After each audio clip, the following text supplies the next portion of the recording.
What is going on, everyone? I am Bob O'Mac, and on today's edition of Crisis in the Toyverse, we dive into the DC Collectibles Flash TV series Kid Flash action figure. I'm always super stoked to have another speedster in my Flash figure gallery, and Wally over here is no exception. Love the sculpting done by DC Collectibles. Kudos to that team for working hard. Now, the only disappointing part is that I can't really get that great of articulation out of my speedster. But if you've been collecting this line, you definitely know that's usually par for the course. Except I feel with this guy, they've kind of cut back even more than they normally do, if that makes any sense. And I'll try to explain that more as we go along. But let's talk about the positives first, and that really is the sculpting. The costume looks great. No issues, really. I have a few minor paint scuffs, it looks like, from it being in the package, but those are very minor.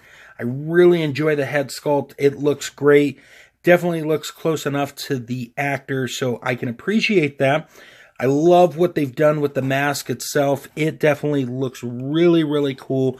They even got the lightning bolt fixtures on the side, which are nice. The line work is overall pretty clean, if I'm not mistaken.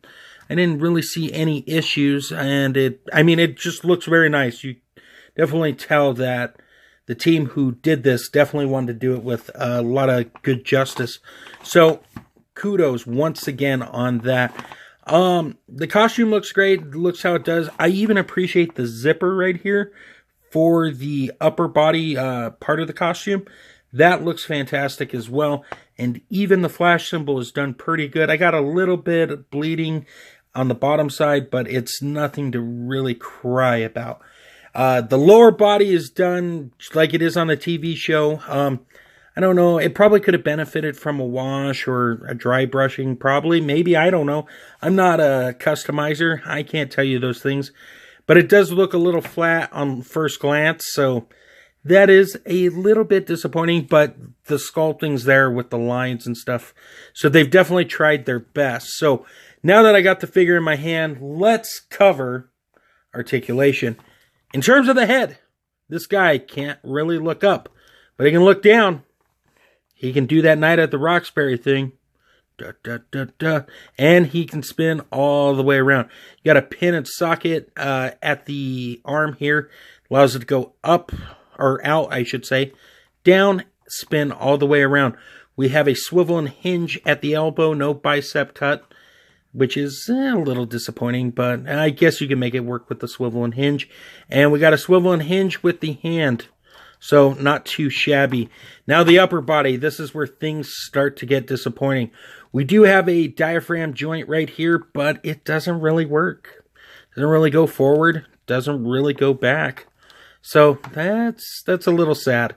No waist cut either. That's also a big negative. But he can sort of do the splits. I guess as good as anybody could in a costume like that.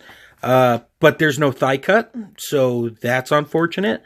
But he can sort of do karate moves, and that looked really funky.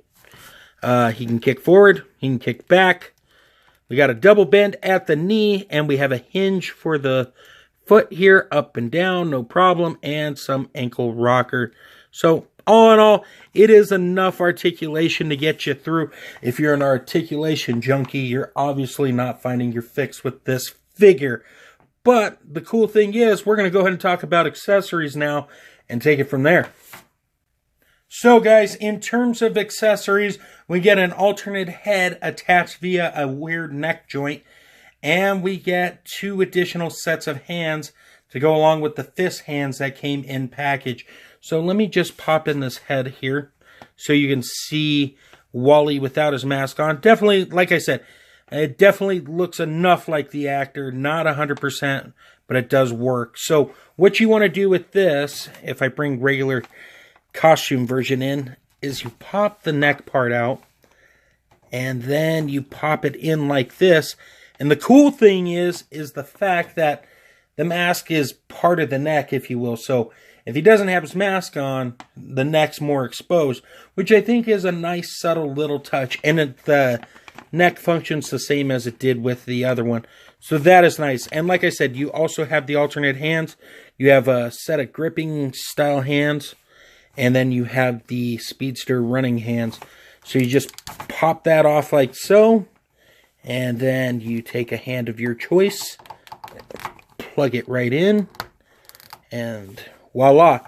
And the hinge and swivel action works just the same. So a nice little set. I would have been nice, if you will, to have some lightning effects and whatnot. But I have my own, so it's not a deal breaker. But it would have been nice to have it nonetheless. So now that I've covered the accessories, let's go ahead and do the size comparison and call it a day. So guys, for today's size comparison, I've decided to let loose and have our speedsters without their masks on, because obviously they don't care what anybody in Central City thinks, and Ray Palmer has decided to join them. Obviously that Flash, regular Flash, is from that Green Arrow 2-pack. We have Wally in the middle and Legends of Tomorrow, the Atom on the other side. These three obviously fit in well with each other because they're from the same toy line and same toy company, so that's always nice. But it's nice to see how they all fit in together and, you know, mix and match and dream up crazy things. So here's my final thoughts on the figure. It's always, like I said in the beginning, nice to have another speedster. I'm very happy that we now have Wally to join the club, and I definitely think he's worth your purchase if you're a fan of this series or even a fan of Kid Flash. Now, if you're not a fan of any of those things, obviously, I'm not sure why you're watching this video, but I do appreciate it, but not sure why. So head over to Big Bad Toy Store. You can pick up yours, or you can find them at dozens of other places. He's definitely in stock this holiday season and makes a great gift for any Flash fan. So guys, that's going to do it. As always, I appreciate the likes, the supports, the shares, the comments, the dislikes, anything. I'm really humbled by the fact that you spend time out of your day to watch my video. So thank you for that. I got a whole bunch of links in the description below. Those things include Big Bad Toy Store, Extreme Dash Sets. For all things geekery in the podcast verse, head over to undercovercapes.com. And lastly, if you're on Instagram, throw a follow at Toy Lover Crew. You'll enjoy what's going on over there. So guys, stay tuned at the end for the slideshow. Thank you once again. And until next time, great googly moogly.